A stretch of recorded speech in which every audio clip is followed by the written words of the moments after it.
আসসালামু আলাইকুম ওয়া রাহমাতুল্লাহি ওয়া বারাকাতুহু। সম্মানিত সুধী মণ্ডলী, দূরে এবং কাছে যে যেখানে আছেন, আল্লাহ পাকের অশেষ মেহেরবানিতে আমি আপনাদের সামনে ইতিপূর্বে সূরা আল ফুরকানের 63 এবং 64 নম্বর আয়াত নিয়ে আলোচনা করেছিলাম। আজকে আপনাদের সামনে কুরআনুল কারীমের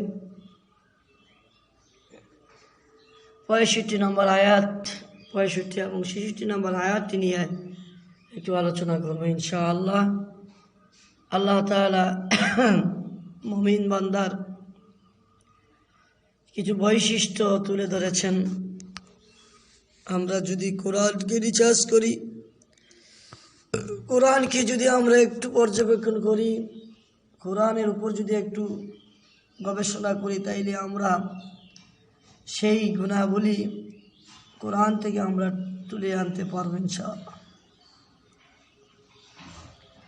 وعباد الرحمن الذين يمشون على الأرض حونا وإذا خاطبهم الجاهلون قالوا سلاما والذين يبيتون لربهم سجدا وقياما। এই দুইটা আয়াতের উপর একটি ভিডিও তৈরি করেছিলাম, সেটা ইউটিউব চ্যানেলে দেওয়া হয়েছে। আজকে আমি আপনাদের সামনে সূরা আল ফুরকানের 65 নম্বর আয়াতটির তর্জমা করব ইনশাআল্লাহ। বিসমিল্লাহির রহমানির রহিম। ওয়াল্লাযীনা ইয়াকুলুনা রাব্বানা আসরিফ আন্না আযাবা জাহান্নাম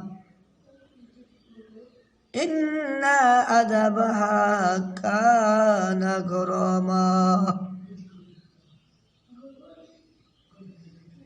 والذين يقولون ربنا اصرف عنا عذاب جهنم।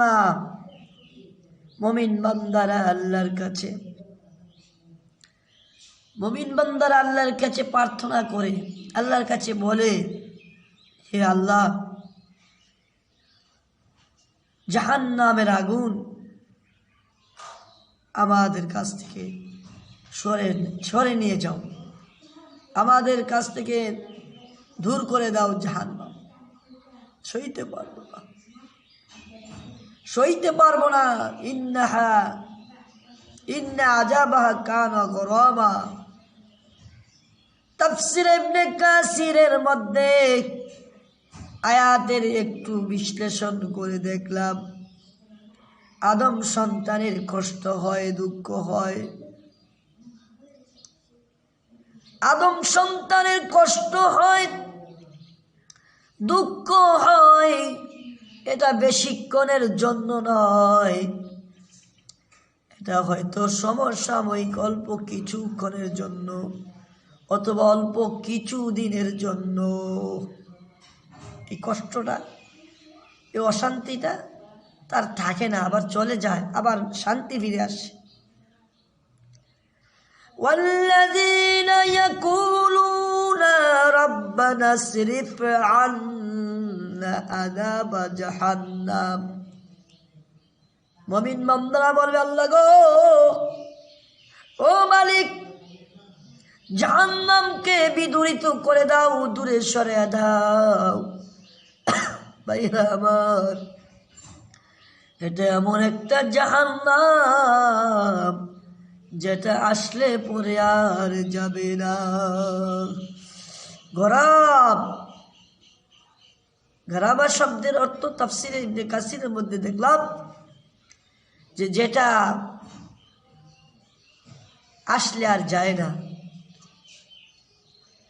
আদম সন্তানের কষ্ট হয়েছে, চলে যাবে, রোগ হয়েছে, চলে যাবে, ঠান্ডা কাশি জ্বর হয়েছে, ওষুধ খেলে আবার ভালো হয়ে যাবে, অর্থাৎ একটু অস্থির লাগতেছে আবার ভালো হয়ে যাবে, একটু অশান্তি লাগতেছে আবার ভালো হয়ে যাবে। 2 দিন, 3 দিন, 1 সপ্তাহ, 15 দিন, 1 মাস হতে পারে। কিন্তু জাহান্নামের আগুন, জাহান্নামের শাস্তি এতই না কষ্ট, এটা তো বিনাশ করে দিবে, এটা তো যার উপরে আক্রমণ করবে তার কাছ থেকে আর যাবে না, স্থায়ীভাবে জাহান্নামের আগুন, স্থায়ীভাবে। ভাইয়েরা আমার, একটা দাঁতের ব্যথা, একটা মাথা ব্যথা, একটা পেটের ব্যথা দীর্ঘক্ষণ ধরে যদি ব্যথা করে, এই ব্যথাই সহ্য করার মতো না, এই ব্যথাই সহ্য করার মতো নাই, এই ব্যথাই সহ্য করার মতো আমাদের ধৈর্য শক্তি নাই। আমরা ব্যাকুল হয়ে যাই, আমরা বেপরোয়া হয়ে যাই। জাহান্নামের শাস্তি যে কি ধরনের শাস্তি, এটা ভাষায় প্রকাশ করা যাবে না। তবে রাসূল বলেছেন, নারুকুম জুজউম মিন সাবঈনা জুজউম মিন নারে জাহান্নাম। দুনিয়ার আগুনের চাইতে 70 গুণ বেশি হবে তাপ, সেটাই হলো জাহান্নামের আগুন। এবার দুনিয়ার আগুন কেমনে সহ্য করতে পারবেন? দুনিয়ার আগুনে হাতটা দিয়ে দেখেন, দুনিয়ার আগুনে যদি হাত দিয়ে রাখা যায় না, তাহলে যে আগুনের তেজ আরো 70 গুণ বাড়িয়ে দেওয়া হবে, আর 1 মিনিটের জন্য সরানো হবে না, 1 মুহূর্তের জন্য সরানো হবে না। এটাই হচ্ছে জাহান্নামের শাস্তি। ইন্নাহা সাআত মুস্তাকাররাও ওয়া মুকামা। এটা আবাসস্থল হিসাবে, আশ্রয়স্থল হিসাবে, বসবাসের জায়গা হিসেবে কতটা নিকৃষ্ট।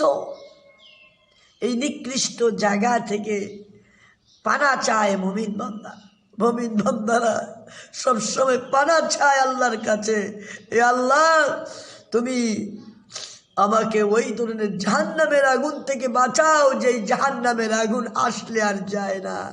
গরমা والذين يقولون ربنا اصرف عنا عذاب جهنم إن عذابها كان غراما।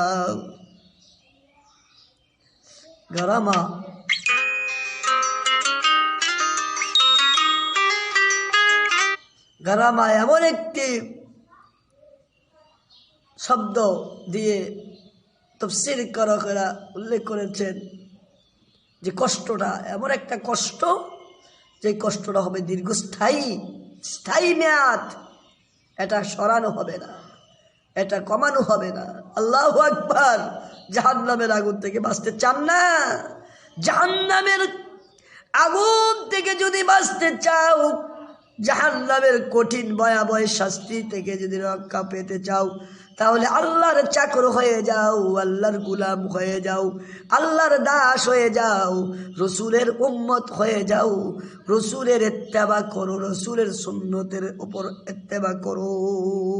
তাইলেই তুমি, আমি, সবাই এক প্ল্যাটফর্মে আমরা আল্লাহ প্রদত্ত জান্নাত পেয়ে যেতে পারি ইনশাআল্লাহ, এবং জাহান্নাম থেকে বাঁচতে পারি। সকলকেই উদাত্ত আহ্বান রইল যে যেইভাবেই পারেন জাহান্নামের আগুন থেকে বাঁচেন, জাহান্নামের আগুন থেকে বাঁচেন, জাহান্নামের আগুন থেকে বাঁচেন। কিন্তু দুনিয়াতে একটা জিনিসের জন্য অত চেষ্টা, মৃত্যু থেকে বাঁচার জন্য। মৃত্যু থেকে বাঁচার জন্য যতই চেষ্টা করো ভাই, কিন্তু বাঁচতে পারবে না।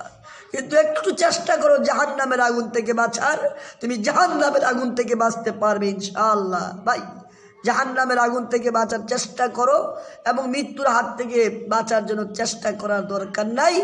তবে সুস্থ থাকার জন্য চিকিৎসা করো, সুস্থ থাকার জন্য স্টেটমেন্ট করো, সুস্থ থাকার জন্য আল্লাহর ইবাদত করার জন্য, আল্লাহর জমিনে দিন প্রচারের জন্য, আল্লাহর বরত্ব প্রকাশ করার জন্য, রসুলের শান শৌকত প্রকাশ করার জন্য, সুস্থ থেকে এই জমিনের মধ্যে কথা বলার জন্য সুস্থতা প্রয়োজন। এই সুস্থতার জন্য তুমি যা কিছু প্রয়োজন করতে পারো, কিন্তু মৃত্যুর হাত থেকে তো বেঁচে থাকতে পারবে না।